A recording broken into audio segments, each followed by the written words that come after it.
have it all pinned, you have it from one edge to the other. You have it all pinned against the rim, where the left side and the right side are, all around to the back, trying to keep it to the rim as possible. All you do is sew along the pins all the way around till you reach the end, and I'll be right back. Alright, when you have it unpinned and all together, it should look like this, from one side to the other, and you have it unpinned and it's all sewn inside here. And you try to keep it as straight as possible. If you get any little holes in the corner or anything, because when I started trying to do this, I'd always miss the little pieces in the corner. If you have like any little snags or any little missing pieces, all you can do, the easiest way to fix that little problem is to go in and hand sew it, or put some stop sew, or put glue, put fabric glue, any little thing just to keep it together, because this is just for you anyway. Okay, after that, we turn it where the right sides are touching again, and pretty much you take one side, you line it up,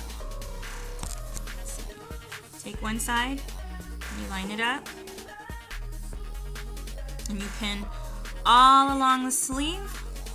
You line up the sleeve and you line up the body, and you pin it all along the sleeve from where you made the hem all the way around to the armpit, and then all the way down the kimono.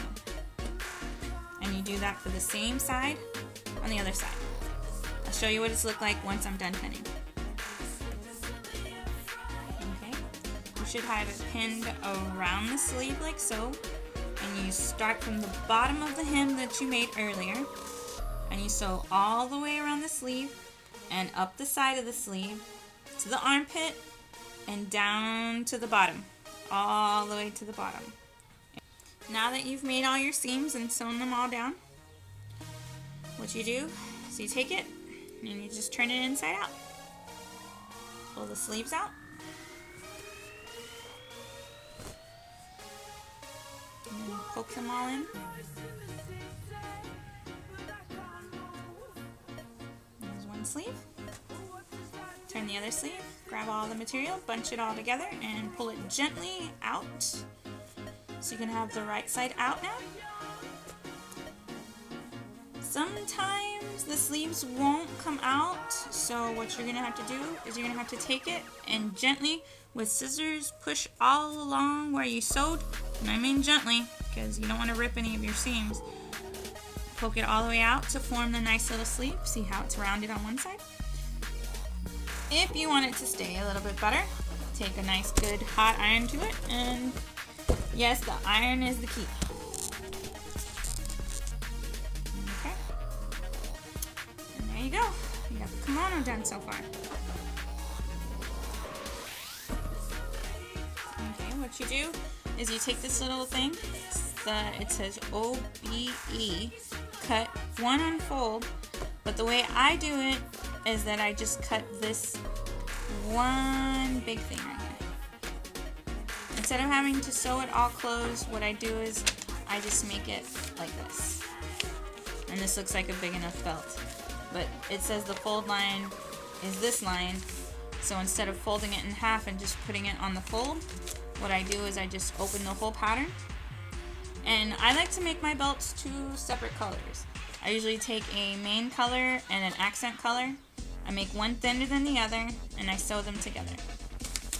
I'll use this nice pretty green as the belt.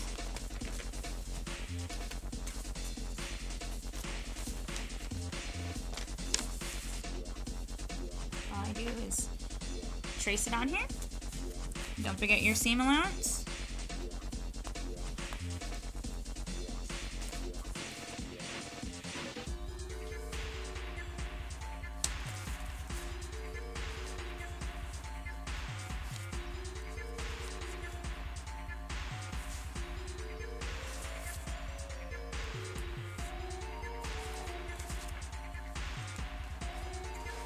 What I do is, since you have it cut out, and just cut it out.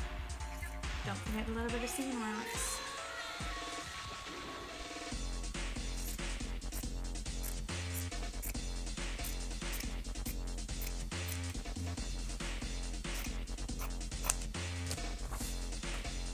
What I do is I fold it in half and I sew right against the line that I made. So it'll be very easier. It'll be a lot easier to turn inside out. Your belt sewn together like so. You can add either an accent color, tuck in the little sides, and sew it across here, and sew it across there. So you'll have a nice neat little line. Take your doll. Okay. After you have your very extremely difficult doll inside the kimono, what you do is you take the belt and you wrap it around for measurement purposes only, just so you can see where the belt has to go, which usually is the higher waist. You take it and you measure it and you see which way you want it. Okay, and after you measure it, just make sure to mark a little line to make sure that you're hiding the clasps and you want to know where the clasps go. So you make little dots like so. Or you put Velcro, snaps, whatever you want. And when you're done, a handmade, wonderful kimono with the colors you picked out. And it didn't cost you besides to an iron and the material and everything else. But it's made with love. And you don't have to go off and go buy the ones that are really expensive. You can just make one for each one of your dolls.